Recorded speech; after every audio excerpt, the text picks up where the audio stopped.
Now, some of you fed back to me when you saw my technique of subtly rolling the roti that it's going to take you some time. So, while you are practicing, what you can do is make something else. My mother used to make this, and it's a very forgiving paratha. First, we'll put the tawa on a medium flame to heat up. Notice that I'm using a different tawa than I use for the chapati. I don't mix my tawas.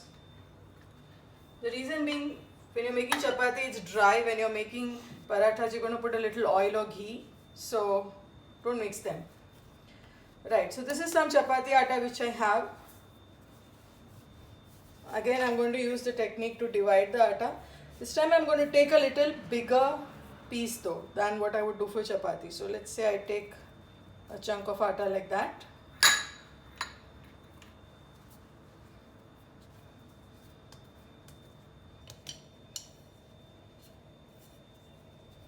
I'm going to roll it out a little bit. Notice I have not taken any flour yet, yeah? That's it. I just want to roll it out a little bit. It's still quite thick. It's not ready. Take a little ghee.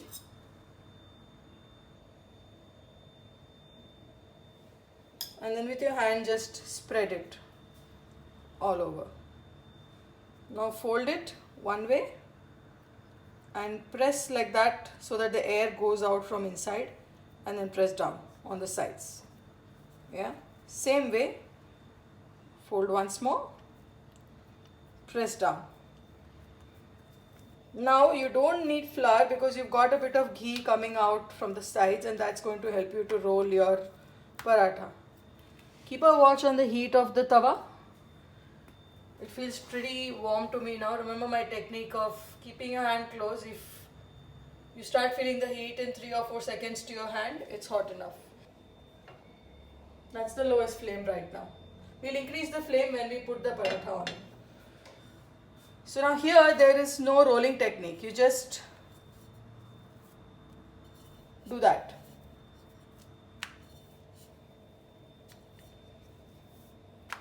Turn, roll, turn, roll, turn. Because you're turning, you're rolling a different side every time. So automatically it will be even. And naturally it will turn into this triangular shape. Turn, roll. Right? You see? It's less work than a chapati. So it's about this thick. Can you figure out, can you get the thickness? It's a little thicker than a chapati. And see, it's kind of, I have a big palm, but it's kind of fitting in the palm of my hand. Yeah? Put it on the flame and increase the gas to a medium. Meanwhile, you can start rolling your next paratha.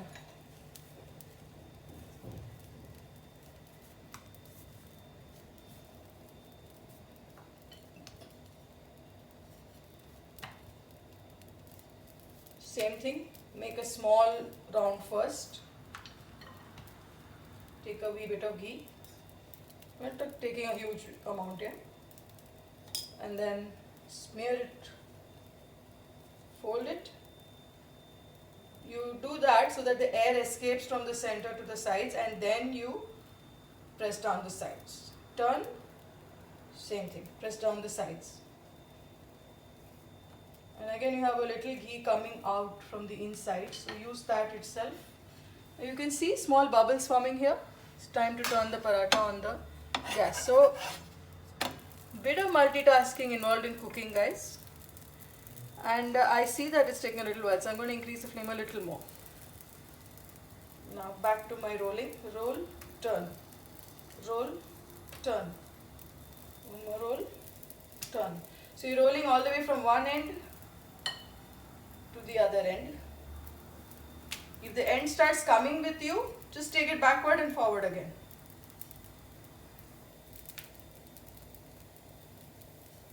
What you should get at the end of it is even thickness. That's the main thing for a paratha or a chapati to cook properly on the gas, even thickness.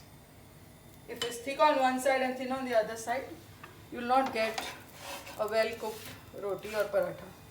You can see it's kind of fluffing up. Turn it. See, that's the color you want.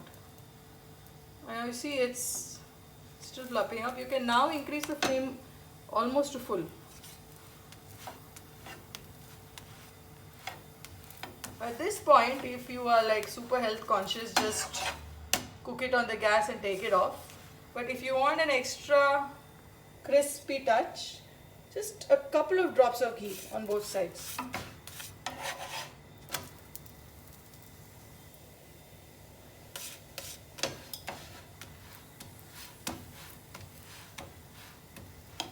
Press down.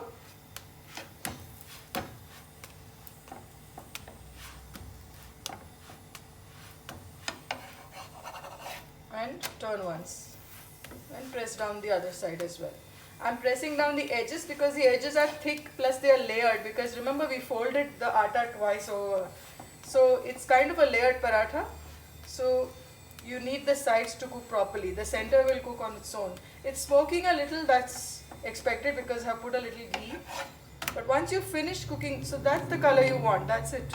It's ready. And you don't see any raw edges. You see it's all cooked now. Even this side doesn't look raw at all on the, just watch for the sides. If you see this side is a little raw, I'll turn it and press a little there. Oh, that looks better. Take it off the flame. The paratha is ready. Reduce the flame immediately because it's pretty hot now. Reduce the flame and then put your second paratha. And now, based on how quickly the paratha starts bubbling, moderate your flame. And that's it. That's how you make triangle parathas. While you practice rotis and get the hang of it, you can use triangle parathas till then. Thanks everyone. Enjoy.